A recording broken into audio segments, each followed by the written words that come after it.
ইরতু, শুয়ে আছিস কেন? আমার গোসল শেষ, এবার যা তুই গোসল শেষ করে আয়। খাওয়ার টাইমে যাবি নাকি? হ্যাঁ, আন্টি যে বললো একটু আগেই যে ওনাকে একটু হাতে হাতে সাহায্য করতে, সে কথা কি ভুলে গেলি নাকি? যাচ্ছি। গোসল করলে শরীর মন দুটোই ফ্রেশ হবে ভেবেই ইতিজার দৌড় লাগালো ওয়াশরুমের উদ্দেশ্যে। এদিকে ইভা আর তার মা মিসেস কোহিনূর খুব মনোযোগ দিয়ে কাজ চালিয়ে যাচ্ছে, কিন্তু ইভান একটু পরপরই মায়ের কাছে এসে ছোট্ট বাচ্চার মতো বলছে, আম্মু, মেহমান কবে আসবে বলো তো? ইভানের এমন বাচ্চা সুলভ প্রশ্ন শুনে ইভা আর তার মা হতবাক। তুই কি দিন দিন ছোট হচ্ছিস ইভান?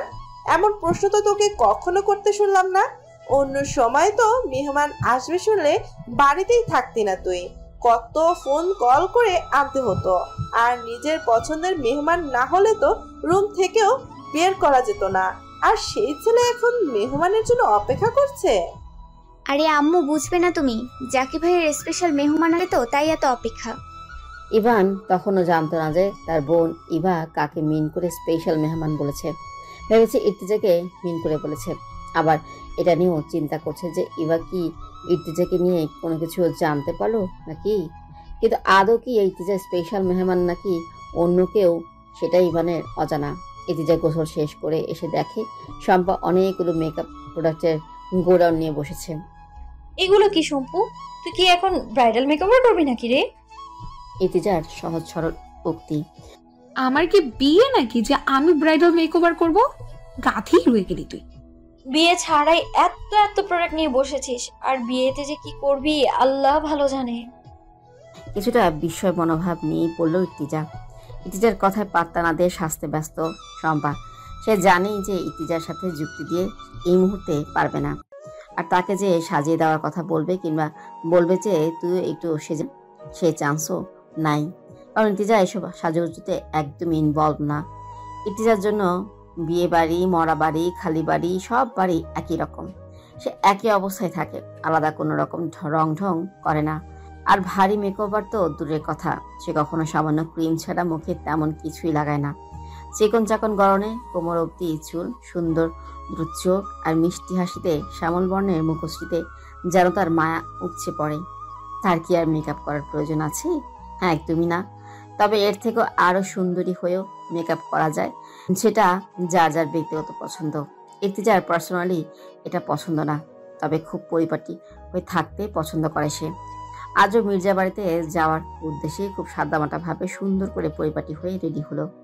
শম্পাও অল্প সময়ে সুন্দর করে সেজে গুজে রেডি হলো।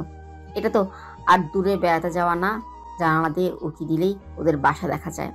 আর যেতে এই তো 2-4 মিনিটের মতো লাগে। ইর্তিজা মিসেস কোহিনূরের সাথে হাতে হাতে একটু সাহায্য করছে, যদিও তিনি বারণ করে বলছে যে কাজ প্রায় শেষ হয়ে গেছে, তোমাদের আর তেমন কিছু করতে হবে না। তাছাড়া কাজের জন্য একজন মহিলা সবসময় থাকেই তাদের বাসায়, তাই এত তাড়া নেই। তোমরা যেন তাড়াতাড়ি চলে আসো, সেই জন্যই কাজের বাহানা দিয়েছিলাম। কিন্তু কে শুনে কার কথা? ইর্তিজা ওনার পাশ থেকে নড়ছেই না। এ যেন মা ও মেয়ের স্নেহময় এক দৃশ্য। তবে ইর্তিজা কিছুটা লুকিয়ে থাকার চেষ্টা চালাচ্ছে, আর ভাবছে এখান থেকে বের হলেই হয়তো ইভানের মুখোমুখি হতে হবে। কিন্তু সে চায় না ইভানের মুখোমুখি হতে, কেননা তার মুখোমুখি হলেই কেমন একটা অস্বস্তি জড়তা কাজ করে। তাই সে এখানেই খাপটি মেরে বসে আছে। শম্পার ইভা জমি আটা দিচ্ছে। ইতিমধ্যে মেইন ডোর রাঙিয়ে সুন্দর ড্রয়িং রুমে প্রবেশ করলো মধ্যবয়স্ক একজন সুশীল পুরুষ। ইভা গিয়ে সালাম দিল। ইভানও এগিয়ে গিয়ে করমর্দন করলো। এবার মুখ থেকে আবডাক শুনে এক কোণায় দাঁড়িয়ে থাকে ইর্তিজা হিসাব মিলিয়ে বুঝলো এই ভদ্রলোক ইভা ও ইভানের সম্মানিত বাবা, মিস্টার সাখাওয়াত মির্জা। এবার আম্মু এগিয়ে গিয়ে সালাম কালাম করছে। দীর্ঘ 2 মাস পর কানাডা থেকে ফিরেছে উনি। অফিসের কোনো এক প্রজেক্টের কাজে কানাডা গিয়েছিল। এতদিন পর সন্তান পিতাকে পেয়ে আর স্ত্রী স্বামীকে পেয়ে হাসি খুশিতে মেতে উঠল পুরো বাড়ি। এক মুহূর্তের জন্য ইর্তিজা মনোমুগ্ধ হয়ে এই দৃশ্য দেখছিল আর মনে মনে আওড়াচ্ছিল, মাশাআল্লাহ মাশাআল্লাহ, কি সুন্দর দৃশ্য, কি সুন্দর পরিবার, এক টুকরো ভালোবাসার মহল যেন। এসব ভাবতে ভাবতেই ইর্তিজার চোখ ছলছল করে উঠল। মনের ভিতর উথাল ঢেউ, ঢেউয়ের তীব্রতায় হয়তো এখনই চোখ জুগুলের বাঁধ ভেঙে পানি উপচে পড়বে। এমন সময় শম্পা ইর্তিজার মনের অবস্থা বুঝতে পেরে তাকে অন্য কৌশলে হাসানোর চেষ্টা চালালো। আর যাই হোক, শম্পা সম্পূর্ণ ইর্তিজাকে জানে। সে জানে ইর্তিজার মনের সূক্ষ্ম সেই বৃত্তিহীন পরিবারহীন বেঁচে থাকার যন্ত্রণা। তাই ইর্তিজাকে অন্যমনস্ক করার উদ্দেশ্যে বলে উঠল। আরে ইরতু, দেখ ওই সাদা কভারটা কেড়ে এটা। ইর্তিজা এতক্ষণে খেয়ালই করেনি যে মিস্টার সাখাওয়াতের সাথে খুব সুন্দর একজন অষ্টাদশী কিশোরী এসেছে, যে কিনা এখন ইভানের গা ঘেঁষে দাঁড়িয়ে থাকার চেষ্টা করে। ইভা আর মিসেস কোহিনুরের সাথে কথা বলায় ব্যস্ত। ইভান মেয়েটাকে খুব বেশি পছন্দ করছে বলে মনে হচ্ছে না। সে কেবল একটু পরপর খুব লুকিয়ে আর চোখে ইর্তিজাকে দৃষ্টিতে রাখার চেষ্টা করছে। এত কিছু খেয়ালে এনে ইর্তিজা শম্পার উদ্দেশ্যে বলল, কাওয়া কি এগুলো কি ভাষায় সুন্দর করে কথা বলতে পারিস না? এটা নিশ্চয়ই ওদের রিলেটিভ হবে, আর সে যথাসম্ভব সুন্দরী, পুরো একটা বিদেশি পুতুল। তার সৌন্দর্যকে সম্মান দে, ওকে? এই যে শুরু হয়েছে তোর জ্ঞান দেয়া। শম্পা মুখ ভেঙচে এসব বললেও মনে মনে খুশি হয়েছে এটা ভেবে যে ইর্তিজা আর আগের মুডে নাই। যদিও সে এসব ভেবে পরে কষ্ট পাবে, কারণ এটা তো তার জন্মগত কষ্ট, এক প্রকার সাথী হয়ে গেছে কষ্ট। তাই এটা কি আর সাময়িক হতে পারে? ইভা বলেছিল মেহমান কারা আসবে সেটা নাকি সারপ্রাইজ, কিন্তু ইর্তিজার বোধগম্য হচ্ছে না যে এটাতে সারপ্রাইজের কি হলো। সারপ্রাইজের শও খুঁজে পাচ্ছে না। তাই জিজ্ঞেস করার জন্য শম্পা অধৈর্য হয়ে ইভাকে ডেকে বসলো। ইভা আচমকা ডাক পেয়ে কিছুটা দৌড়ে এসে বলল, এই সরি বাবা, জেসিকে পেয়ে আমি তোমাদেরকে ভুলেই গিয়েছিলাম। এগুলো বলে দুজনের হাত ধরে টানতে টানতে নিয়ে গেল সবার সামনে। ইর্তিজার বিন্দু পরিমাণ ইচ্ছে ছিল না সবার সামনে গিয়ে পরিচিত হওয়ার, তবে এভাবে জোরাজুরি করাটাও ভালো দেখায় না, বিধায় আসতেই হলো। মিসেস কোহিনুর পরিচয় করিয়ে দেওয়ায় উদ্দেশ্য ইর্তিজাকে দেখিয়ে দিয়ে বলল, এটা হচ্ছে ইর্তিজা রহমান, আমাদের আশ্রম স্কুলের শিক্ষিকা, আর এটা হচ্ছে শম্পা আহমেদ, ইর্তিজার বন্ধু। ওরা দুজনেই আমাদের উত্তরের দুতলা ভবনটাতে থাকে। ইর্তিজা আর শম্পা সালাম দিয়ে পরিচয় পর্ব শেষ করতে চাইলেও তা হতে না দিয়ে ইভা বলে উঠল, শোনো আরেকজন আছে তো পরিচয় হওয়ার। বলেই জেসির দিকে তাকিয়ে বলো, জেসি, তুমি তো তাদের পরিচয় পেলে, তো এবার ইরতু আপু আর শম্পা আপু শোনো, এটা হচ্ছে আমার একমাত্র ফুপির মেয়ে, কানাডা থেকে আগত, জেসিকা রহমান জেসি। অ্যান্ড আরেকটা সিক্রেট হলো, এটা হচ্ছে ভাইয়ের স্পেশাল মেহমান। ইভার কথা শুনে ইভান চমকে উঠল, আর কিছু মুহূর্তের জন্য থেমে গিয়ে ভাবলো, তার মানে ইভা ভুল করে জেসিকে স্পেশাল মেহমান ভেবে বসে আছে। কিন্তু এটা তো সত্যি না। জেসি যে আসবে সেটা ইভান জানতোও না। তাকে সারপ্রাইজ দিবে বলে হয়তো ইভা না জানিয়ে লুকিয়েছে, কিন্তু ইভান একটু সারপ্রাইজড হয় নাই। ইভার এই একটা সমস্যা ছোটখাটো বিষয়গুলো সারপ্রাইজের কাতারে ফেলে রাখে। এগুলো মনে মনে ভাবলেও এই মুহূর্তে মুখ ফুটে কিছুই বলতে পারল না। এবার বলা কথাটা শুনেই ইর্তিজা কেমন স্তব্ধ হয়ে গেল। সে চাচ্ছে নিজেকে স্বাভাবিক রাখার, কিন্তু পারছে না। খুব অস্বস্তি হচ্ছে এটা ভেবে যে তার কেন এরকম লাগছে এই সামান্য একটা কথাতে। এটা তো খুব স্বাভাবিক, কিন্তু সে স্বাভাবিকভাবে কেন নিতে পারছে না। ইভান খুব স্নিগ্ধ নয়নে লুকিয়ে বাঁচিয়ে ইর্তিজার পানে তাকালো। ইর্তিজার দৃষ্টি ওই ইভানের দিকে হতেই দুজনেই যেন পুনরায় চমকালো। ইর্তিজা ইভানের চোখের ভাষা বোঝার চেষ্টা করলে অনেক কিছুই জানা হয়ে গেল তার, আবার অনেক কিছুই অজানা রইল। তবে কেন জানি ইর্তিজা ভয় পেল এটা ভেবে যে তাহলে জেসি কি ওদের মধ্যে তৃতীয় ব্যক্তি। ছি, এসব কি ভাবছি আমি? সে কেন তৃতীয় ব্যক্তি হতে যাবে? আর হলে হোক, তাতে আমার কি? আমি বা কে? এসব মিথ্যা সান্ত্বনা দিয়েও মনকে শান্ত করতে পারলো না ইর্তিজা। সব রকম অস্বস্তি বাদ দিয়ে ইর্তিজা এক পাশে চুপটি করে বসে আছে। শম্পা তড়িঘড়ি করে ইভাকে জিজ্ঞেস করলো, কি ব্যাপার ইভা, তুমি যে বললে আমাদের জন্য নাকি সারপ্রাইজ আছে? এই জেসিকা জেসি না হয় ইভান ভাইয়ের স্পেশাল গেস্ট হতে পারে, কিন্তু আমাদের জন্য কি স্পেশাল আছে শুনি? ইভাকে কি বলতে না দিয়ে ইভান বলে উঠল, ভালো কিছুর জন্য তো একটু ওয়েট করতেই হয়। খুব তাড়াতাড়ি যেগুলো পাওয়া যায় ওগুলো স্পেশাল হতে পারে না। জেসি গদগদ কণ্ঠ নিয়ে বলে উঠল, তুমি আমার জন্য অনেক সময় ওয়েট করছো তাই না ইভান ভাইয়া? কি করব বলো, তোমাদের শহরে যে পরিমাণে ট্রাফিক জ্যাম। জেসিকার আগ বাড়িয়ে ন্যাকামো দেখে মনে মনে বিরক্ত হলো ইভা। এবার ইভা কিছু বলার সুযোগ পেল না। ইভান বলে উঠল, তুমি যে আসবে সেটা আমি জানতামই না, সো এখানে ওয়েট করার কোনো প্রশ্নই আসে না। জেসি ভীষণ অপমান বোধ করলেও সেটা প্রকাশ না করে আবারও বলে উঠল, ইভান ভাইয়া, আমি আসাতে তুমি বুঝি খুশি হও নাই? আমি যে আসবো সেটা তো জানতে না, তার মানে আমাকে দেখে তুমি সারপ্রাইজড হয়েছো? বলেই নিজে নিজে লজ্জা পাচ্ছে। উপস্থিত সবাই যে বিরক্ত হচ্ছে তার ন্যাকামোতে সেটা প্রকাশও করতে পারছে না কেউই। জেসি ন্যাকামো কমাতে ইভান ডোন্ট কেয়ার ভাব নিয়ে বলল, খুশি হওয়া না হওয়ার কি আছে? মেহমান আসলে কি অর্থে হয় শুনি। লাস্ট কথাটা ইর্তিজার দিকে তাকিয়ে বলো। তাদের অপ্রকাশ্য তর্ক বিতর্কের মাঝে এসে উপস্থিত হলো লতা আর তার শ্বশুর বাড়ির ছোট্ট ফ্যামিলি, হাজবেন্ড, শ্বশুর শাশুড়ি আর ছোট্ট ননদ। ইর্তিজা আর শম্পা কোনো রকমে দৌড়ে গিয়ে লতাকে জড়িয়ে ধরল। কতদিন পরে প্রাণপ্রিয় বান্ধবীর সাথে দেখা, এই ছিল তাহলে তাদের সারপ্রাইজ। তবে সারপ্রাইজ পেয়ে ইর্তিজা ভীষণ খুশি হলো। লতার শাশুড়ির সাথে মিসেস কোহিনুরের একটা ঘনিষ্ঠ সম্পর্ক হয়ে যায়। রক্তের কোনো সম্পর্ক না, তাও তারা খুব ঘনিষ্ঠ। লতার শাশুড়ি ভাই ডেকেছে মিস্টার সাখাওয়াত মির্জাকে, সেই থেকেই তাদের সম্পর্ক। তাই এখন লতা আর তার হাজবেন্ড তাদেরকে মামামি বলেই ডাকে। ইর্তিজার কাছে ক্লিয়ার হলো যে ওই দিন গাড়িতে ইভানি ছিল। বান্ধবীকে পেয়ে জমিয়ে আড্ডা দেওয়া হলো। এরপর খাওয়া দাওয়ার পাট চুকিয়ে লতাদের বিদায় দিতে হলো। একটা জরুরি কাজ থাকায় খুব তাড়াতাড়ি বিদায় নিল ওরা। জেসি একটু বেশি ঢলঢলি করছে ইভানের সাথে। সবাই একসাথে কথা বলল। সে কেবল ইভানকে নিয়ে কথা বলে আর বাকি সবাইকে ইগনোর করে। ইর্তিজার এসব ন্যাকামো সহ্য হচ্ছে না, তাই নিজের রুমে চলে আসলো। এসে বিছানায় শুয়ে পড়লো। মস্তিষ্ক ফাঁকা ফাঁকা লাগছে। কি হচ্ছে এসব সে হিসাব মেলাতে পারছে না। হাজার রকম চিন্তা ভাবনা করতে করতে এক সময় ঘুমের রাজ্যে পাড়ি জমালো। দুপুর পেরিয়ে বিকাল হলো। এখন প্রায় সন্ধ্যা। আকাশে গোধূলি নেমে এসেছে। সন্ধ্যা হওয়ার জন্য কেবল মাগরিবের আজানের দরকার। ঘুম থেকে উঠে ইর্তিজা ব্যালকনিতে গিয়ে বসলো। আশেপাশে চোখ বুলিয়ে শম্পার দেখা মিলল না।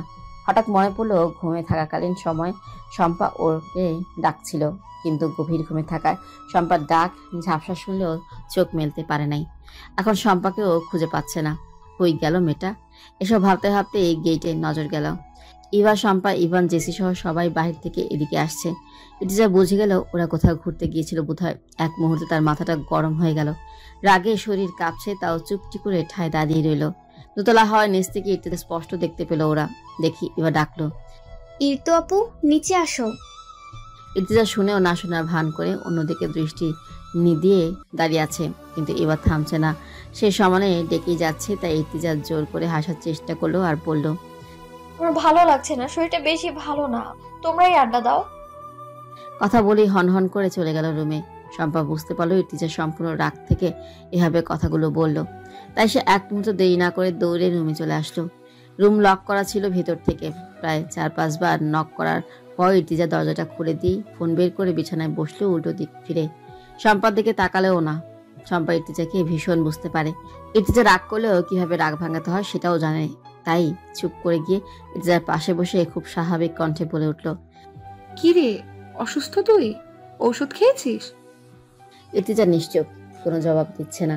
শম্পা জানে চুপ করে থাকলে রাগ থেকে যাবে। চুপ করে থাকা, চিৎকার চেঁচামেচি করা ভালো, তাহলে ভেতরে রাগটা বের হয়ে আসে। তো এখন ইর্তিজাকে কথা বলানোর জন্য তাকে আরো রাগিয়ে দেওয়ার উদ্দেশ্যে শম্পা বলল, তোরে এত ডাকাডাকি করলাম উঠলি না, আমরা কত মজা করলাম। ইর্তিজা রাগে দুঃখে দু হাতে মুখ ঢেকে কান্না করা শুরু করলো। শম্পা থমথমে অবস্থায় পড়ে গেল। মেয়ে মানুষ, তারা এমনি কখন কি করে বোঝা দেয়। অনেক কঠিন পরিস্থিতিও চোখের পানি লুকিয়ে সামনে এগোতে পারে, আবার অনেক সময় সামান্য বিষয়টাও যেন নিতে পারে না। আর কিছু কিছু মেয়ে তো আছে অল্প থেকে দেয়। আবার অনেকে অতি রাগে দুঃখে অভিমানেও কান্না করে ফেলে। শম্পা খুব সযত্নে ইর্তিজাকে আলতো করে জড়িয়ে ধরে বলল, ইর্তু পাখি, কি হয়েছে? নারীর মন ভীষণ নরম, একটু আশ্বাস পেলেই সব রাগ অভিমান ভুলে যায়। ইর্তিজার বেলাও সেটাই হলো। সে শম্পার থেকে নিজেকে ছাড়িয়ে নেওয়ার চেষ্টা করে বলল, এই প্রথম তুই আমাকে ছাড়া কোথাও ঘুরতে গেলি, আমি কষ্ট পেয়েছি কিনা ভেবেছিস তুই? ওদের পেয়ে আমায় ভুলে গেলি তুই? শম্পা তো জানেই এই কারণেই যে ইর্তিজার এত এত অভিমান।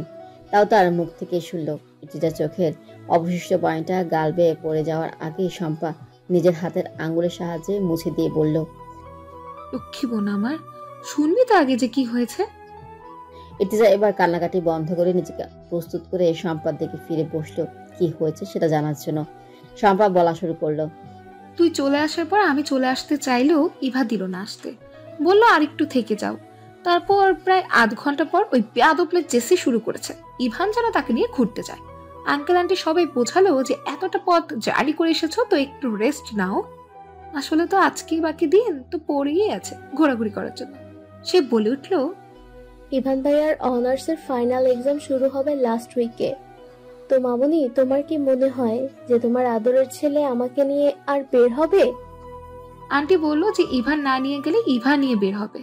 তুই ঘুরতে এসেছিস তো ঘুরতে পারলেই হলো, কাকে নিয়ে ঘুরলি সেটা তো বিষয় না। এত কিছুর পরও সে কিছুতেই রাজি হচ্ছে না। সে যাবে বলেছে মানে যাবেই। অন্যদিকে ইভান ভাই রুমের দরজা লক করে বসে আছে, সে কিছুতেই জেসিকে নিয়ে বের হবে না। এই কথা শুনে জেসি খুবই অপমানিত হয়ে তার মাকে কল করে বসেছে। কান্নাকাটি করে মাকে বলতে শুরু করলো, মাম্মা, আমাকে তুমি এখানে পাঠিয়েছো কেন? ওরা আমাকে অপমান করা শুরু করে দিয়েছে। বাবা মার আদরের দুলালি হওয়ায় ইভানের ফুপিও রাগারাগি শুরু করে দিয়ে বলতে লাগলো, কেন তার মেয়েকে ইনসাল্ট করা হচ্ছে? তার মেয়ে যখন যা চায় তখনই যেন সব পায়, এই ঘোষণা দিয়ে উনি ফোনটা রেখে দিয়েছে। ইভার মা বাবা জানে তার বোন আর বোনের মেয়ের সম্পর্কে। এই মেয়েকে তো আনতে চায়নি, সে নিজেই পাগল পাগল করে আসছে। আসলে যে ওদের সমস্যা পারে সেটাই তাদের পূর্ব অভিজ্ঞতা আছে। দিশাহারা হয়ে আন্টি তার ছেলে ইভানকে বুঝিয়ে শুনিয়ে রাজি করিয়ে বের করলো। বের হয়ে আমাকে ইশারা করলো ইভান ভাই। ইশারা করে কি বলেছে জানিস? ইর্তিজার উদ্দেশ্যে এই প্রশ্নটা করলো শম্পা। ইর্তিজা জবাব দিল, আমি কিভাবে জানবো না বললে? ইভান ভাই আমাকে ডেকে বলল, শম্পা তুমি বরং ইর্তিজাকে ডেকে নিয়েই আসো, সবাই মিলে বের হই। তারপর আর কি, তোকে এত ডাকাডাকি করলাম কিন্তু তুই তো উঠলেই না। সবটা শুনে ইর্তিজা একটা নিঃশ্বাস ফেলে বলল, কোথায় গিয়েছিলে ঘুরতে? শম্পা হেসে দিয়ে বলল, আরে ওই জেসি বেহায়াটা যতটা না জেদি, তার চেয়ে বেশি জেদি আর বুদ্ধিমান আমাদের ইভান ভাই। সেও শুধু বাসা থেকে বের হয়ে স্কুলের আশপাশে ঘুরেছে। আর ওই যে রাস্তার ডান পাশে বড় খেলার মাঠটা আছে না, ওখানে একটু বসে থেকেই চলে এসেছে। ইর্তিজা নিরুত্তর। শম্পা ফের বলল, মজার ব্যাপার কি জানিস, ইভান ভাই যে আমাদের সাথে এলো সেটা তার ভাবসাব দেখে বোঝাই যায়নি। মনে হচ্ছিল সে অন্য লোক, আমাদের কারোর সাথে কোনো রকম কথাই বলেনি, শুধু হেঁটেছেই যায়। শম্পা আরো কিছু বলতে নেবে এমন সময় তাদের দরজায় কেউ নক করলো। ইর্তিজা আগের ন্যায় বসে আছে। শম্পাকে দরজা খুলে দিয়ে হাঁ করে তাকিয়ে আছে। কিছু যে বলবে ভাষা খুঁজে পাচ্ছে না হয়তো। ভীষণ অবাক হয়েছে। অবাক হওয়ারই কথা, যে মানুষ কখন তাদের দরজায় আসে নাই কিংবা আসার কথাও না, সে আজ তাদের দরজায় দাঁড়িয়ে। শম্পা আর আগন্তুক ব্যক্তির কোন রকম সারা শব্দ না পেয়ে ইর্তিজা দরজার দিকে দৃষ্টি নিক্ষেপ করলো। দৃষ্টি যেন আটকে গেল কিছু মুহূর্তের জন্য। সাথে সাথে বিছানায় বসে থাকা অবস্থা থেকে সোজা দাঁড়িয়ে গেল। ইর্তিজাকে কোন রকম সিনক্রেট করার সুযোগ না দিয়ে শম্পাকে পাশ কেটে ইভান সোজা রুমে ঢুকে ইর্তিজার পাশে এসে দাঁড়ালো। ইর্তিজা নড়াচড়া করার কথাও যেন ভুলে গেল। বান্ধবীর পকেট থেকে একটা বেলি ফুলের মালা বের করে ইভান কিছুটা নিচু হয়ে খুব যত্ন সহকারে ইর্তিজার বাম হাতে এমন ভাবে পরিয়ে দেওয়ার চেষ্টা করলো যেন খুব বেশি স্পর্শ করা না লাগে। চাইলেই হাতে স্পর্শ না করেও মালা পরানো যায়, আর ইভান সেটারই চেষ্টা করছে। শম্পা আর ইর্তিজা অবাক হয়ে সবকিছু হজম করছে। এই মুহূর্তে এমন কাহিনীতে কেমন অনুভূতি হচ্ছে সেটাও যেন অনুভব করতে ভুলে গেছে ইর্তিজা। ইভান কোন রকম কথাবার্তা ছাড়াই মালাটা বেঁধে দিয়ে পেছন ফিরে চলে আসতে নিবে এমন সময় দেখে জেসি দরজায় দাঁড়িয়ে। ইভানকে দাঁড়িয়ে যেতে দেখে শম্পা আর ইর্তিজাও চাইলো দরজায়। ভয়ে গলা শুকিয়ে কাঠ হয়ে গেল ইর্তিজার। পরিস্থিতি ভয়াবহ হতে পারে আশঙ্কা করছে ইর্তিজা। মনে মনে দোয়া ইউনুস পড়ছে। ইভান প্রথম মুহূর্তে একটু হকচকিয়ে গেলেও নিজেকে সামলিয়ে নিয়ে দরজায় দাঁড়িয়ে থাকা জেসি আর ইভার উদ্দেশ্যে জিজ্ঞেস করলো, কিরে তোরা এখানে কেন? ইভা ভয়ে ভয়ে জবাব দিল, জেসি জোর করে নিয়ে এসেছে। এবার জেসি কিছুটা তিক্ত মনোভাব নিয়ে বলল, ভাগ্যিস এসেছিলাম, তা না হলে তো তোমাদের প্রেমলীলা মিস হয়ে যেত। তা আমরা এসে ডিস্টার্ব করলাম বুঝি মিস্টার ইভান? ইভান জোরে একটা ধমক দিয়ে বলল, জেসি নিজের লিমিটের মধ্যে থাকো, লিমিট ক্রস করো না, ভালো হবে না এতে। বড়দের সাথে কিভাবে কথা বলতে হয় এটাও শেখো নাই? জেসিও হজম করার মতো মেয়ে না, সে আরো চেঁচিয়ে উঠল, তুমি নিজের লিমিটের মধ্যে আছো ইভান ভাইয়া? একটা থার্ড ক্লাস মেয়ের সাথে তুমি নিজেকে জড়াচ্ছ? ওর মতো একটা মেয়ের সাথে তো আমার মিশতেই রুচিতে বাঁধে। না আছে রূপ আর না আছে পারিবারিক বংশগত যোগ্যতা। ওরে কোনো ছেলে কখনোই বিয়ে করার জন্য পছন্দ করবে বলে আমার মনে হয় না। জেসি কথাটা শেষ করতে না করতে ইভান সজোরে একটা থাপ্পড় মারল জেসির গালে। আশপাশ স্তব্ধ হয়ে গেল। জেসি নিজের গালে হাত দিয়ে অগ্নির দৃষ্টি নিক্ষেপ করল ইভানের দিকে। ইভান আঙ্গুল উঁচিয়ে বলল, কে কাকে বিয়ে করার জন্য পছন্দ করবে আর কে কাকে বিয়ে করার জন্য পছন্দ করবে না সেটা তোমার দেখার বিষয় না। এসব ফালতু কথা বলে নিজের নিচু মন মানসিকতা পরিচয় দেওয়ার কোনো মানেই হয় না জেসি। আর আমার সামনে ইর্তিজাকে খারাপ কিছু বলবে সেটা আমি মেনে নেব না। জেসি গালে হাত রেখে কান্না ভেজা চোখে বলে উঠল, তাই বলে একটা রাস্তার মেয়ের জন্য তুমি আমাকে মারবে? এই জাস্ট শ্যাট আপ। কাকে রাস্তার মেয়ে বলছিস? শম্পা বেশ জোর মেজাজে কথাটা বলল। তুই নিজেকে খুব সুন্দরী মনে করিস তাই না? তোর ওপরটাই সুন্দর, ভেতরটা তো পুরো পাতিলের কালিতে ভরপুর। শোন, তোকে ভালো করে একটা কথা বলি, কসমেটিক দিয়ে 2.5 ইঞ্চি মেকআপ করে না কোনো লাভই নেই, বুঝলি? আগে ভেতরটা পরিষ্কার কর। শম্পাকে আর কিছু বলতে না দিয়ে ইর্তিজা বলল, থাম না, বাদ দে। কাকে কি বলেছিস সে এগুলো বুঝবে বলে তো মনে হয় না। এগুলো বোঝার জন্যও তো একটা সুন্দর মনে দরকার, যেটা ওর আছে কিনা সন্দেহ। আর শোনো জেসি, কি যেন বললে? হ্যাঁ, আমাকে কেউ বিয়ে করার জন্য পছন্দ করবে না, তাই তো? শুনে রাখো, প্রতিটা মানুষের জন্য 50,000 বছর আগে নির্ধারিত জীবনসঙ্গী কপালে জুটবে, তা আমরা সুন্দর হলেও আর না হলেও। আমি একটা জিনিস বুঝতে পারি না, আল্লাহ আমাদেরকে যে রঙে সৃষ্টি করেছেন, হোক সে ফর্সা, শ্যামলা, কালো, সেটাকে কৃত্রিম সাজগোজ দিয়ে ঢেকে অন্যের চোখে আকর্ষণীয় হতে হবে কেন? নিজের ন্যাচারাল লুকে কি সমস্যা? যে আপনার আমার জীবন সঙ্গী হবে, তার কাছে আমি এমনিতেই পৃথিবীর সবচেয়ে সুন্দর মেয়েটি হব, এবং তার ন্যাচারাল লুকেই। আর তাছাড়া আল্লাহর দেয়া প্রাকৃতিক চেহারার লাবণ্যতাকে শুধু শুধু কৃত্রিম সাজগোজ দিয়ে নষ্ট করা তো কোনো মানেই হয় না। তোমার মতো এত প্রোডাক্ট ব্যবহার করলে আমিও বিশ্ব সুন্দরী হতে পারতাম। আর বাকি রইল আমার পারিবারিক যোগ্যতা। শুনো, আমার পারিবারিক যোগ্যতা কি এবং কতটা সেটা এখন আমি তোমাকে বলবো না। শুধু এটা বলে রাখি, আমি অন্য কোনো কিছুর যোগ্যতার উপর নির্ভর করে চলি না। আমি নিজের যোগ্যতা নিজে অর্জন করে চলি। গেট আউট, বেরিয়ে যাও রুম থেকে। অপমানে প্রতিশোধ বুকের মধ্যে নিয়ে জেসি দৌড়ে রুম থেকে বের হয়ে গেল। ইভানও কয়েক সেকেন্ডের বিপরীতে বেরিয়ে আসলো রুম থেকে। বাকি রইল ইভা, যে এতটা সময় নীরব দর্শক থাকলো এখন মুখ খুলে বলল, শান্তিপূর্ণ পরিবেশ নষ্ট করাটাই জেসির কাজ। তোমরা যে ওর সাথে লেগেছো, এখন বুঝবে সে আসলে কতটা জঘন্য মানুষ।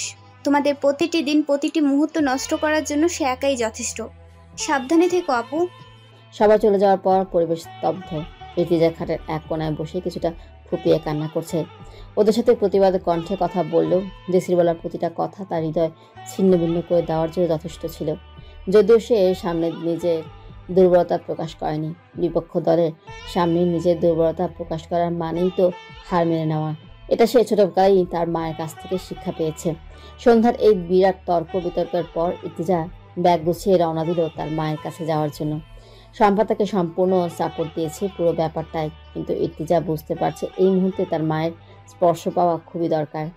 মায়ের কাছাকাছি থাকলে অনেক ডিপ্রেশন থেকে মুক্তি মেলে। শম্পাকে বুঝিয়ে বলে দিয়ে গেল জেসি এখানে থাকাকালীন সে আর আসবে না। দ্বিতীয়বার জেসির মুখোমুখি হতে চাচ্ছে না। এই কয়েকদিন স্কুলের ক্লাসগুলো শম্পাকে করানোর দায়িত্ব দিল ইর্তিজা। বললেই তো আর চাকরিটা ছেড়ে দিতে পারবে না, এত ভালো একটা চাকরি, আর এই চাকরি দিয়ে নিজের লেখাপড়াটা চালাতে হয়। মধ্যবিত্ত পরিবারের ছেলে মেয়েরা চাইলেই সবকিছু করতে পারে না, তার উপর যদি না থাকে বাবা, বড় ভাই, তাহলে তো দুনিয়াটা আরো কঠিন। তাই ইর্তিজা চাকরি থেকে সময়ের জন্য বন্ধ রেখেছে। আর শম্পাকে বলে এসেছে কেউ জিজ্ঞাসা করলে যেন বলে যে ইর্তিজার আম্মু হঠাৎ করে অসুস্থ হয়ে গেছে, তাই রাতেই কাউকে কিছু না জানিয়ে চলে যেতে হয়েছে। যদিও শম্পা রাজি হচ্ছিল না ইর্তিজাকে যেতে দিতে, কিন্তু রাজি না হয়ে উপায় নেই। প্রায় 1 ঘন্টা লেগেছে মায়ের বাসায় পৌঁছাতেই। কলিং বেল চাপতেই সাদিয়া এসে দরজা খুলে দিল। দরজার পাশে ইর্তিজাকে দেখি এক চিৎকার দিয়ে বলল, চাচিমা দেখো কি এসেছে। মিসেস রহমান এত রাতে মেয়েকে দেখে চমকে উঠল, জড়িয়ে ধরে জিজ্ঞেস করলো, কি রে মা, এত রাতে আমাকে না জানিয়ে চলে আসলি যে, কোনো সমস্যা হয়েছে? ইর্তিজার রুমে ঢুকতে ঢুকতে প্রকট রাগ দেখিয়ে বলল, এটা কেমন কথা আম্মু? নিজের বাসায় আসতেও বুঝি বলে কয়ে আসতে হবে? মনে হচ্ছে আমাকে শ্বশুর বাড়ি পাঠিয়েছো, তোমাদের একদম বলে কয়ে আসতে হবে? ওভাবে তো বলি নাই, এসেছিস যেহেতু তখন নিশ্চয়ই ভালো খারাপ কোনো কারণ আছে, সেই কারণটাই বল। মেয়েকে নিয়ে বিছানায় বসতে বসতে কথাটা বলল মিসেস রহমান। ইর্তিজা দুপা খাটে তুলে আয়েশ করে বসে একটা নিঃশ্বাস নিল। এখন তার অনেকটাই হালকা লাগছে। মাকে দেখে হয়তো এই অনুভূতি। অবশ্য শম্পাকেও খুব মিস করছে, বেচারি একা একা থাকবে। এরই মধ্যে আরেক অনুভূতি এসে যুক্ত হয়েছে, খিদে পেট চিরচির করছে। সেই দুপুরে যে খেয়েছিল এরপর মুখে আর কিচ্ছুটি দেওয়া হয়নি। সন্ধ্যায় যে 1 কাপ চা খাবে সেই সুযোগটুকু পেল কই। তাই বসা থেকে দাঁড়িয়েই বলল, আমার অনেক খিদে পেয়েছে আম্মু, আমি ফ্রেশ হয়ে আসি, তুমি খাবার দাও, খেতে বসে বলবো সবটা। মিসেস রহমান মেয়ের কথা মতো চটজলদি খাবার রেডি করতে গেল। ইর্তিজা ফ্রেশ হয়ে এসেই তার ব্যাগটাতে নজর পড়তেই মনে হলো আসার সময় শম্পা যখন গেট পর্যন্ত সাথে সাথে এগিয়ে দিতে আসছিল, তখন পাশের বিল্ডিংয়ে থাকা বড় আপু, যে কিনা স্কুলের অ্যাসিস্ট্যান্ট বলা যেতে পারে, যার সাথে স্কুলের প্রায় সব দায়িত্ব দিয়ে রেখেছে মিসেস কোহিনুর মির্জা, সেই আপু ইর্তিজাকে ডেকে জিজ্ঞাসা করলো, এই রাতে তুমি কই যাচ্ছ ইর্তিজা? ইর্তিজা প্রথমে ঘাবড়ে গেলেও পরে নিজেকে সামলে নিয়ে প্ল্যান অনুযায়ী বলল, আসলে আপু, আম্মু হঠাৎ অসুস্থ হয়ে গেছে, তাই আমি আপনার থেকে ছুটি নেওয়ার সময়টাও পেলাম না। কিছু মনে করবেন না প্লিজ, আমি ছাড়া তো আম্মুর কেউ নেই, আর আমারও হঠাৎ আম্মুকে দেখতে খুব ইচ্ছে করছে, তাই বাসায় যাচ্ছি। বরাপুর খুব মায়া হলো। ইর্তিজার দু হাতে হাত রেখে বলল, আরে কিছু মনে করিনি, কি মনে করবো বলো, বিপদ তো আর বলে আসে না। তুমি একটু দাঁড়াও, আমি একটু রুম থেকে আসছি। বলে উনি রুমে চলে গেল। এদিকে ইর্তিজা আর শম্পা বাহিরে দাঁড়িয়ে পায়চারি করছে, আর মিথ্যা বলতে হচ্ছে বলে আফসোস করছে। তিনি খুব দ্রুত রুম থেকে চলে আসলো। এসে ইর্তিজার হাতে কিছু টাকা তুলে দিয়ে বলল, তোমার এই মাসের বেতনটা নিয়ে যাও। ইর্তিজা ভীষণ অস্বস্তিতে পড়ে গিয়ে বলল, আপু, এই মাস তো শেষ হতে তো আরো 2 দিন বাকি, আর আমি তো মাসের প্রথম থেকে জয়েন করিনি। বরাপুর ইর্তিজার হাতে জোর করে টাকাটা গুজে দিয়ে বলল, যে সময় থেকে শুরু করো না কেন স্যালারি সম্পূর্ণটাই পাবে, এটাই আমাদের মিসেস মির্জার রুলস। আর 2 দিনের জন্য কি এমন হবে শুনি? এখন তোমার টাকাটা প্রয়োজন, রাত হয়ে যাচ্ছে, কথা না বাড়িয়ে তাড়াতাড়ি চলে যাও। আর শোনো, ফিরতে দেরি করো না কিন্তু। ব্যাগ থেকে টাকাটা বের করে আম্মুর হাতে দিলাম, বললাম, রাত হয়ে গেছে, কিছু আনতে পারিনি, তুমি তোমার প্রয়োজন মতো খরচ করো। আম্মু টাকাটা হাতে নিয়ে দাঁড়িয়ে আছে, ওনার মনের ভিতর কি চলছে সেটা আমি জানি, তাই তাড়া দিয়ে বললাম, কই দাও খেতে, খিদে মরে যাচ্ছি আমি। আম্মু চোখের পানি লুকিয়ে হাসার চেষ্টা করে আমাকে খাবার দিতে দিতে বলল, পুরো মাসের বেতন দিয়ে দিল যে? আমি খাবার খেতে বললাম, দিল, এটাই নাকি মিসেস মির্জার রুলস। আম্মুকে আর কিছু বলার সুযোগ না দিয়ে আমি আবার বললাম, স্কুল আর ভার্সিটি একসাথে বন্ধ পেলাম, আবার মাসের শেষেও হয়ে আসলো, তাই চলে আসলাম। এবার পেলে তো চলে আসার কারণ, এখন আম্মুকে কিছুটা স্বাভাবিক লাগছে। খাওয়া শেষ করে এবার একটা জম্পেশ ঘুম দেওয়া দরকার। নিজের বিছানা আলাদা একটা শান্তির ঘুম হয়। শম্পাকে একটা টেক্সট করে জানিয়ে দিলাম, শম্পা রানী আমি পৌঁছে গেছি, এখন শান্তির ঘুম দিব, তুইও যা ঘুমা। আম্মুকে জড়িয়ে ধরে শুয়ে পড়লাম। মাথায় অনেক রকম চিন্তা ভাবনা উকি দিতে চেয়েছিল, কিন্তু আমি একদমই পাতা না দিয়ে ঘুমানোর চেষ্টা করলাম। ইর্তিজার এখানে আসার আজকে একদিনে গিয়ে 2 দিনে পড়লো। দিনকাল ততটা খারাপ যাচ্ছে না। এখানে সব বন্ধুরা মিলে গ্রুপ কলে আড্ডা দিচ্ছে। বারবার ইর্তিজাকে নক করা হচ্ছে কলেজ জয়েন হতে, কিন্তু ইর্তিজা ইচ্ছে করে জয়েন হচ্ছে না, কারণ সে জানে এখন জয়েন হলে সবাই মিলে ধরবে তাকে। কেন ক্লাসে যায় না, কেন এটা করে না, কেন ওটা করলো, ইত্যাদি ইত্যাদি। শেষমেশ না পেয়ে ইর্তিজা কলেজ জয়েন হলো। সবাই একসাথে ওরে 1000 খানেক প্রশ্ন ছুড়ে দিল। ইর্তিজা আগে থেকে জানতো এমন হবে, সে প্রস্তুতি নিয়ে এসেছে, কিছু বলবে না এই ঝামেলার দলের লোকদের। জয়া জিজ্ঞেস করলো, আরে পাখি তো খাঁচায় আটকে গেছে, আসবে কিভাবে? আমাদের ইর্তু ইভান ভাইয়ের সাথে রাগ করে চলে গেছে নাকি রে শম্পা? শম্পাকে উদ্দেশ্য করে জিজ্ঞেস করলো সাবিনা। ইর্তিজা এবার কিছুটা চটকিয়ে পড়ল। এ কি শুরু করলি তোরা? ইভান কে? তার সাথে কি আমার রিলেশন আছে, নাকি সে আমাকে এখনো পর্যন্ত প্রপোজ করেছে? হুদাই তোরা ব্যাপারটাকে বাড়াচ্ছিস। সবাই একসাথে চিল্লায় বলে উঠল, ওরে বাবা, তার মানে তুই চাস যে প্রপোজ করুক? ওদের এই কথা শুনে মাথায় হাত দিয়ে বসে আছে। কি বললো আর কি বুঝলো? সাবিনা এবার সবাইকে চুপ করিয়ে বলল, শোন ইর্তু, প্রপোজ করাটা খুব গুরুত্বপূর্ণ নয় ভালোবাসার জন্য। প্রপোজ করলো মানেই সে তোকে ভালোবাসে, আর তো না হলে ভালোবাসে না এমনটা কিন্তু না। এই হয়েছে, তোরা এক একটা প্রেম বিশেষজ্ঞ একদম। প্রেম নিয়ে আমায় এত জ্ঞান দিতে হবে না, এই বিষয় ছাড়াও অন্য অনেক কিছু আছে, এগুলো নিয়ে কথা বল, না হয় আমি কল থেকে লিভ নিব। এভাবেই চলছে ইর্তিজার দিন। 2 দিন পর ইভান ডিরেক্ট ইর্তিজাদের বাসার নিচে বাইক নিয়ে চলে আসলো। রুমের দরজা গিয়ে কলিং বেল চাপলো। মিসেস রায়হান এসে দরজা খুলে দিয়ে একটু অবাক হলো, কারণ উনি এর আগে ইভানকে দেখে নাই। ইভান সালাম দিল, আসসালামু আলাইকুম আন্টি। ওয়ালাইকুম আসসালাম ওয়া রাহমাতুল্লাহি ওয়া বারাকাতুহু। আন্টি ভেতরে আসবো? উনি একটু লজ্জা পেয়ে গেলেন ইভানকে এখনো ভেতরে আসতে না বলায়। বললেন, হ্যাঁ বাবা আসো, কিন্তু তোমাকে তো চিনলাম না। আমি ইভান মির্জা, মিসেস কোহিনুর মির্জার ছেলে। মিসেস রহমান চিনে ফেলল মুহূর্তের মধ্যেই, বুঝে নিলেন হয়তো স্কুলের ব্যাপারে কিছু বলবে ইর্তিজাকে। উনি কিছু বলার আগে ইভান বলল, উনি এখান থেকেই ডাক দিল, ইর্তিজা একটু এদিকে আয় তো মা। ইর্তিজা বিছানায় শুয়ে দেয়ালে পা ঠেকে বই পড়ছিল। মায়ের ডাকে বইটা রেখে অবস্থাতেই ড্রয়িং রুমে চলে আসে। এক মুহূর্তে ইভানকে দেখে আবারও ফের দৌড় লাগালো রুমে। ইভান নিচের দিকে তাকিয়ে মুচকি হাসল ইর্তিজার কর্মকাণ্ডে। এরপর ইর্তিজা ভালো করে ওড়নাটা মাথায় দিয়ে গুটিসুটি পায়ে আসলো ইভানের সামনে। মিসেস রহমান চলে গেলেন হালকা নাস্তার ব্যবস্থা করতে। ইভান শান্ত কণ্ঠে পড়ল, বসো। ইর্তিজা চুপটি করে সোফায় বসে পড়ল। ইভান ঠিক ইর্তিজার মুখোমুখি সামনে এসে বসেছে।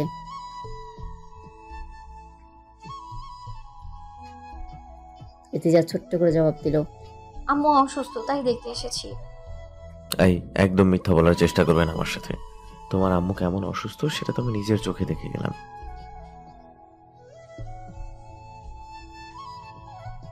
আর তুমি চলে আসাতে যে আমি অসুস্থ হয়ে গেছি সেটার দায়ভার কে নেবে?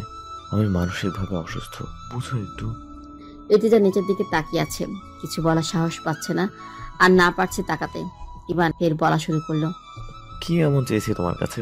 বলেছি যে আমার সাথে প্রেম করো, কথা বলতে বলছি, নাকি তোমাকে এভরি টাইম ডিস্টার্ব করে আমি জাস্ট তোমাকে একটু দেখি? এর থেকে তো বেশি কিছু করেছি কিংবা চাই নাই, তাই না? কিন্তু এগুলা তোমার ভালো লাগছে না। রাস্তার বখাটে ছেলেদের মতো দিনরাত উত্তক্ত করতাম, তাহলে ভাল লাগতো।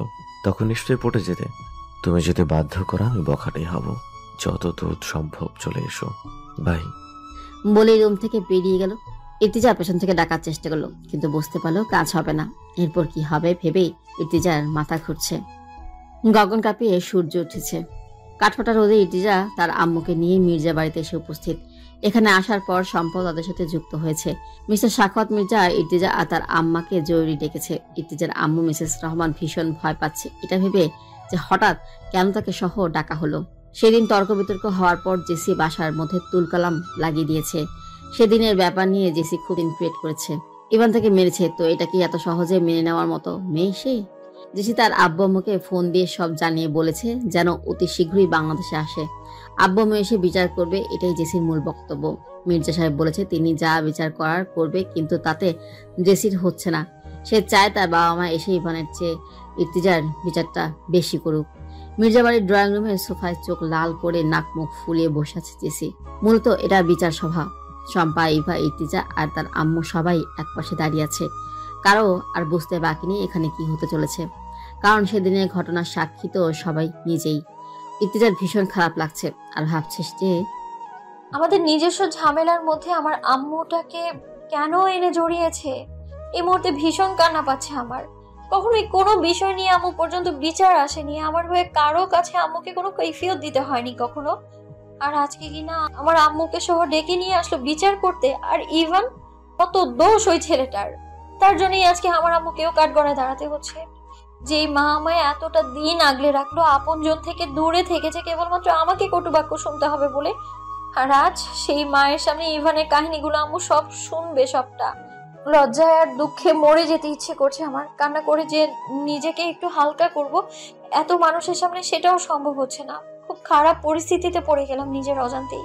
কান্না গলায় আটকে আসছে বারবার। কান্নাটা গিলে নিয়ে স্বাভাবিক হওয়ার চেষ্টা করলাম। হঠাৎ আম্মির একটা হাত আমার হাতকে আঁকড়ে ধরলো, আর শম্পা তার একটা হাত আমার কাঁধে রাখলো আলতো করে। বুঝলাম তারা আমার মনের অবস্থাটা বুঝতে পেরে আমার সাপোর্ট দিচ্ছে। দুনিয়ায় এই দুইটা মানুষ আমার সবচেয়ে আপন, ভীষণ আপন। এই দুজন খুব বোঝে আমায়। কিছু সময় পর লম্বা করে এক সুদর্শন পুরুষ, গায়ে পিঙ্ক কালারের পাঞ্জাবি আর সাথে সাদা পাজামা পরিহিত ভদ্রলোক ড্রয়িং রুমে প্রবেশ করলো। চিনতে পারলাম উনি ইভানের বাবা, মিস্টার সাখাওয়াত মির্জা। চোখের ইশারায় আম্মুকেও বোঝালাম।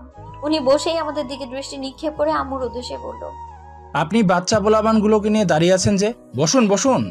ইভা বা, তুমিও কি আন্টিকে বসতে বলো নাই? আম্মু তড়িঘড়ি করে বলল, না ভাই, বলেছে। তাহলে বসছেন না কেন? বসেন, দাঁড়িয়ে থাকাটা খারাপ দেখায় না, আপনি তো আমাদের মেহমান। জেসি বাদে সবার মুখ হাস্যোজ্জ্বল হলো। মিসেস রহমান অনেকটাই সহজলভ্য অনুভব করলো। মেয়ের পানে তাকালো, মেয়ের চোখের ইশারায় বুঝলো বসতে। তিনি বসলেন, বাকিরা দাঁড়িয়ে রইল। মিস্টার মির্জা ইভার উদ্দেশ্যে বলল, ইভা যাও তো, তোমার ভাইয়াকে ডেকে নিয়ে আসো। ইভা গেল ইভানকে ডাকতে। ইর্তিজা ভয় পাচ্ছে খুব, না জানি কি হয়। আম্মু যদি এসব জানে কি হবে তখন। ইভান ড্রয়িং রুমে প্রবেশ করে চুপটি করে দাঁড়িয়ে রইল। ইর্তিজাকে একটু দেখতে ইচ্ছে করছে, তবে নিজের বাবার সামনে এই অভদ্রতাটা করতে ইচ্ছে করলো না, তাই দৃষ্টি সামলিয়ে রাখলো। মিস্টার মির্জা আর মিস মির্জা ভীষণ ভালো মনের মানুষ, কিন্তু তার এই বোন আর বোনের মেয়ের স্বভাব চরিত্র তাদের থেকে আলাদা। ওনারা চেয়েছিলেন ব্যাপারটা নিজেরাই মিটিয়ে নিতে, কিন্তু জেসির জন্য তাও সম্ভব হলো না। সে তার বাবা মাকে অতি শীঘ্রই আসতে বলেছে। মিস্টার মির্জা এবার মিসেস রহমানের উদ্দেশ্যে বলল, আসলে আপা, আপনাকে যে কারণে ডাকা হয়েছে, যদি অনুমতি দেন তো আমি বলতে চাচ্ছি। জি ভাই, সমস্যা নেই, বলেন। তবে শুনলাম আপনার বোন আর বোনের জামাই আসলে নাকি বিচার হবে, তাহলে তাদের জন্য একটু অপেক্ষা করি। ইর্তিজার তীক্ষ্ণ দৃষ্টি তার মায়ের পানে, মাকে বোঝার চেষ্টা করছে। মিস্টার মির্জা ওনার কথায় ভীষণ লজ্জা পেয়ে বলল, ছিছি, কি বলছেন আপা, কিসের বিচার হবে? মিসেস মির্জাও হাজব্যান্ডের সাথে সুর মিলিয়ে বলল, কিসের বিচার আপা? ছেলে মেয়েরা একটু একটু দুষ্টুমি করে। আপা, দুষ্টুমি তো করতেই পারে, তবে অন্যায় করলে তো অবশ্যই শাস্তি পাওয়া উচিত। ইর্তিজা কিছুটা ঘেমে গেছে ভয়। সে জানে তার আম্মু কতটা শক্ত মনের মানুষ, তিনি একেবারে অন্যায় সহ্য করতে পারে না। মির্জা সাহেব আবার বললেন, আমার বোনেরা তো বেড়াতে এসেছে। জেসি বলে উঠল, না বাপ্পা মাম্মা বেড়াতে নয়, বিচার করতেই আসতেছে। চুপ করো জেসি, বড়দের কথার মাঝে যে কথা বলতে নেই, এটা তোমারই এই সামনে দাঁড়িয়ে থাকা মেয়েগুলো থেকে শিখো। এসব থার্ড ক্লাস মেয়েদের থেকে এখন আমাকে ভদ্রতা শিখতে হবে? মির্জা সাহেব একটা ধমক দিয়ে বলল, আবারও বেয়াদবি করছো? ইভান হাতের মুঠো শক্ত করে চোখ পাকিয়ে দাঁড়িয়ে আছে। তার বাবা না থাকলে শিওর আরেকটা থাপ্পড় পড়তো জেসির গালে। জেসি অপমানিত হয়ে রুমে যাওয়ার উদ্দেশ্যে দাঁড়ালেন। মির্জা সাহেব বলল, দাঁড়াও জেসি, বিচারের রায় শুনে যাও। তারপর মিসেস রহমানের দিকে তাকিয়ে বলল, আসলে আপা, বাচ্চাগুলোর মধ্যে একটু ঝামেলা হয়েছে, এর বেশি কিছু না, আপনি চিন্তা করবেন না। আর শুনো জেসি, ইভান তোমার বড় ভাই, তোমার অন্যায় হলে সে তোমাকে মারতেই পারে, স্বাভাবিক। এখানে বিচার হওয়ার আর কিছু নেই। আর যদি তুমি বিচার চেয়েই থাকো, তাহলে আমার রায় হলো তুমি অন্যায় থেকে বিরত থাকো, তাহলে তোমাকে কেউই শাসন করবে না। তারপর তার স্ত্রীর উদ্দেশ্যে বলল, এই কুহু, আপা আমাদের মেহমান, তার আপ্যায়নের ব্যবস্থা করো। জেসি রাগে ফুঁসে উঠল। রুমে যেতে যেতে বলল, পাপ্পা মাম্মা আসুক, যত যাই বলো তোমরা, বিচার তো আমি করবই। পরিবেশ অনেকটাই স্বাভাবিক। শম্পা, ইভা, ইর্তিজা বসে আড্ডা দিচ্ছে। মিসেস কোহিনুর ইর্তিজার আম্মুকে না খাইয়ে ছাড়বেন না বলে দিয়েছে, আর ইর্তিজাকেও বলেছে আর বাসায় যেন না যায়, ছুটি শেষ হয়ে গেছে। মির্জা বাড়িতে মেহমান আসবে, আবার ইর্তিজাদেরকেও মেহমানের কাতারে ফেলে আটকে দিল। ইর্তিজার আম্মু মিসেস কোহিনুরের সাথে কিচেনের রুমে হাতে হাতে একটু সাহায্য করছে, যদিও উনি চাননি করতে দিতে, কিন্তু মহিলা মানুষ বসে খেতে পারে না। ইভান রুমে বসে বসে বোরিং হচ্ছিল, অপেক্ষা করছিল কখন তার বাবা বের হবে আর সে একটু ইর্তিজাদের সাথে আড্ডাতে যুক্ত হতে পারবে। কিছু সময় পর মিস্টার সাখাওয়াত মির্জার ফোন কল বেজে উঠল। জেসির বাবা মিস্টার জোয়ারদার রহমান কল করে জানিয়েছেন যে তারা এয়ারপোর্টে এসে পৌঁছে গেছে, মাত্র বাসার উদ্দেশ্যে রওনা হলো। তাই উনি হাঁক ছেড়ে ডেকে বলল, কুহু, ওরা নাকি প্রায় চলে আসছে, আমি গেলাম বাইরে, ওদের নিয়ে ফিরবো, তোমরা তাড়াতাড়ি সব গুছিয়ে নাও। বাবার কথা ইভান পর্যন্ত পৌঁছানোর সাথে সাথে ইভান ড্রয়িং রুমে এসে দেখলো কেউই নেই। কি ব্যাপার, ওরা তো এখানেই ছিল, গেল কই? আম্মু, আম্মু, কি হয়েছে বলো? এই যে ইভাকে দেখছি না যে, এখানে না ছিল? দেখো, রুমে থাকবে, আর নয়তো ছাদে। ইভান বুঝলো রুমে নয়, ওদেরকে ছাদই পাওয়া যাবে, কার রুমে থাকলে অন্তত আওয়াজ পাওয়া যেত। শম্পার ইভা লেবু কেটে শুকনো মরিচ গুঁড়ো করে এগুলো দিয়ে লেবু মাখা করছে খাওয়ার জন্য। ইর্তিজা এতক্ষণে ওদের সঙ্গে থাকলো, এখন হঠাৎ খেয়াল করলো ছাদের কাঠগোলাপ গাছটায় খুব সুন্দর একটা হলুদ আর সাদার মধ্যে ফুল ফুটেছে। এক থোকায় একটা ফুল ফুটেছে, বাকিগুলো কলি। মনে হচ্ছে আজ প্রথম ফুল এসেছে। ইর্তিজা ফুলটার কাছে গিয়ে দেখছে আর মুচকে সে নাকের সামনে নিয়ে সুগন্ধ নেওয়ার চেষ্টা করছে। নিচু হওয়ারকে উপরে উঠেই দেখে ইভান সামনে দাঁড়িয়ে আছে। হঠাৎ ইভানকে দেখে ভূত দেখেছে মনে করে চিৎকার দিতে যাবে, অমনি ইভান ইর্তিজার মুখ তার হাত দ্বারা আটকানোর চেষ্টা করলো। তাৎক্ষণিক ইর্তিজা থেমে গিয়ে বলল, আপনি এখানে কি করছেন? ওমা, আমার ছাদে আমাকে বলে কি করছি? না মানে, ছাদ তো আপনারই, আমি তো আর বলিনি যে আমার। আমার মানে তো তোমার। মোটেও না। কেন না? আমি অধিকার নিতে যাচ্ছি না। কিন্তু আমি দিতে চাচ্ছি। যে নিতে চাচ্ছে আপনি বরং তাকেই সব অধিকারটা দিন। তুমি না হলে কেউই না। আমার সব অধিকার তোমার নামে হোক, অন্য কারো নামে না। ইর্তিজা নিরুত্তর। কাঠগোলাপ তোমার পছন্দ? সব ফুল আমার পছন্দ। আর তুমি নামক ফুলটা আমার ভীষণ পছন্দের। ফুল ফুটলে কত মানুষই পছন্দের লিস্টে রাখে, পচে যাওয়া ফুলকে আর কজনই বা আগলে রাখে। প্রিয় ফুল পচে গেলেও তারা আগলে রাখে যাদের কাছে ফুল আর ফুলের দেয়া মানুষটা স্পেশাল হয়। আর তুমি তোমার আস্ত একটা ফুল, তোমাকে আগলে রাখবো না? কিন্তু এত সব আমি চাচ্ছি না। কিন্তু তুমি চাচ্ছটা কি? আমি কিছুই চাচ্ছি না। নিরামিষ একটা। ভালো হয়েছে, আমি নিরামিষই যে বা যারা আমিষ তাদের নিকট যান। ওরে বাবা, রাগও আছে দেখছি। ইর্তিজা কিছু না বলে চলে যেতে নিলেই ইভান তার হাতটা ধরে আটকায়। এই প্রথম ইভান ইর্তিজার হাতে স্পর্শ করলো। ইর্তিজা ভয় পেয়ে বলল, এ কি করছেন? ছাড়ুন প্লিজ, এখনই নিশ্চয় জেসি চলে আসবে। আসুক। আবার ঝামেলা করতে মন চাচ্ছে আপনার? কই ঝামেলা করলাম? তাহলে হাত ধরে আছেন যে? ছেড়ে দেব? অবশ্যই। আচ্ছা দিলাম। ইর্তিজা ছাড়া পেয়ে চলে যেতে নিলেই ইভান ডেকে বলল, প্রিয় বিহঙ্গ, শোনো, তুমি আমার খুব শখের। শখের কোনো কিছু মানুষ পায় না, পেলেও হারিয়ে যায়, আর নয়তো ভেঙে যায়। আমি তোমাকে হারিয়ে ফেলবো মনে হচ্ছে। কেন মনে হলো? মন বলো তাই। ইর্তিজা চলে গেল। ইভান ছাদের রেলিং ধরে আকাশের দিকে তাকালো। ইর্তিজার কথায় তার বুকের ভেতর কেমন একটা চিনচিনে ব্যথা অনুভব হচ্ছে। এই ব্যথার কথা কাউকে বলাও যায় না। ইভানের কেমন শূন্য শূন্য লাগছে। ইর্তিজা যে প্রথম ভালো লাগার তার, হয়তো প্রেম হয়নি তাদের, কিন্তু হাজারো কল্পনা বাসা বেঁধেছে মনে। ভেবেছিল সব পূর্ণ করবে, কিন্তু ইর্তিজা যে বলল হারিয়ে ফেলবো, না না, এরকম কিছু হবে না, ইর্তু তো আমারই। এসব বলেই মনকে শান্ত করার চেষ্টা চালাচ্ছে ইভান। দুপুর প্রায় 3টা বেজে 15 মিনিট। ড্রয়িং রুমে উপস্থিত সবাই মেহমানদের জন্য অপেক্ষা করছে। ইর্তিজা একটু ভয় পেল, এটা ভেবে মনকে শান্ত করছে যে জেসির মন এখনো ছেলে মানুষই, তাই এমন করছে। কিন্তু জেসির মা বাবা হয়তো ইভানের বাবা মার মতোই ভালো মনের মানুষ হবে। কিন্তু ইর্তিজা তখনও জানতো না যে কি ঝড় আসতে চলেছে তাদের জন্য। মিসেস কোহিনূর রকমের খাবার দিয়ে ডাইনিং টেবিল সাজিয়ে বসে আছে। এতটা পথ জার্নি করে আসবে, আবার এখন খাওয়ারও টাইম। বাসার বাকি সবাই তাদের জন্য অপেক্ষা করছে, তারা আসলে একসাথে খাবে বলে। জেসি সোফায় বসে আছে তার বাবা মার জন্য, মনে মনে আনন্দ পাচ্ছে। এটা ভেবেছে এবার শায়েস্তা করবে এদেরকে। জেসির দিকে তাকালেই ইর্তিজার ভয় হচ্ছে। কিছু সময় পর মিস্টার সাখাওয়াত মির্জা তার বোন আর তার বোনের হাজবেন্ড মিস্টার জোয়ারদার রহমানকে নিয়ে বাসায় পৌঁছালো। রুমে ঢুকতেই জেসি দৌড়ে এসে বাবা মাকে জড়িয়ে ধরে নাকা কান্না শুরু করলো। উপস্থিত সবাই ভ্যাবাচাকা খেয়ে ওর নাটক দেখছে। ইভানের ফুপি মিসেস জেসমিন মেয়ের মাথায় একটু করে হাত বুলিয়ে পাশ কেটে চলে আসলো। কিন্তু ইর্তিজা এরপরের কাহিনী দেখে চোখের পানি আটকে রাখতে পারছে না। জেসি তার বাবাকে জড়িয়ে ধরতেই তার বাবা তাকে আগলে নিয়ে কপালে চুমু খেয়ে এটা সেটা জিজ্ঞেস করছে। বাবা মেয়ের এমন খুনসুটিগুলো ইর্তিজা দেখতে ভীষণ ভালো লাগলেও কষ্ট লাগে অনেক। বাবাকে নিয়ে হাজারো স্বপ্ন ছিল তার, কিন্তু ইর্তিজা এমন অভাগী ছিল যে তার আম্মু তাকে বাবার একটা ছবি পর্যন্ত দেখায়নি। তাই দূর থেকে জেসির কর্মকাণ্ড দেখে তার বুকের ভেতরটা কেমন হাহাকার করছে। সবাই ফ্রেশ হয়ে ড্রয়িং রুমে বসেছে একসাথে খোশ গল্প করার উদ্দেশ্যে। কিছু সময় পর খাবে বলে জানিয়েছে। এখানে সবাই আছে বলে মিসেস কোহিনূর ইভাকে ডেকে বলল, ইভা, তোমার আন্টিকে ডাকো। ইর্তিজার মা কিচেনে কিছু একটা করছিল। ইভা গিয়ে তাকে ডেকে বলল সে যেন সবার সাথে দেখা করতে আসে। হাতের কাজটা রেখে মিসেস রহমান ড্রয়িং রুমের উদ্দেশ্যে পা বাড়ালেন। মিসেস রহমান আসতেই মির্জা সাহেব তার বোন আর বোনের হাজবেন্ডকে দেখিয়ে বললেন, আপা, এনারা হচ্ছে আমার বোন আর তার হাজবেন্ড মিস্টার জোয়ারদার রহমান। ইর্তিজার আম্মু নামটা শুনে একটু চমকে তাকালো। তাদের দিকে তাকাতে চোখ আটকে গেল। উপস্থিত সবার দৃষ্টি তখন ওনার দিকে। মিস্টার জোয়ারদার রহমানও ওনাকে দেখে চমকে উঠল। তার চোখ দেখে মনে হচ্ছে উনি পালাতে চাচ্ছে। ইর্তিজা কেবল ফ্যাল ফ্যাল করে দেখছে আর বোঝার চেষ্টা করছে যে হচ্ছেটা কি।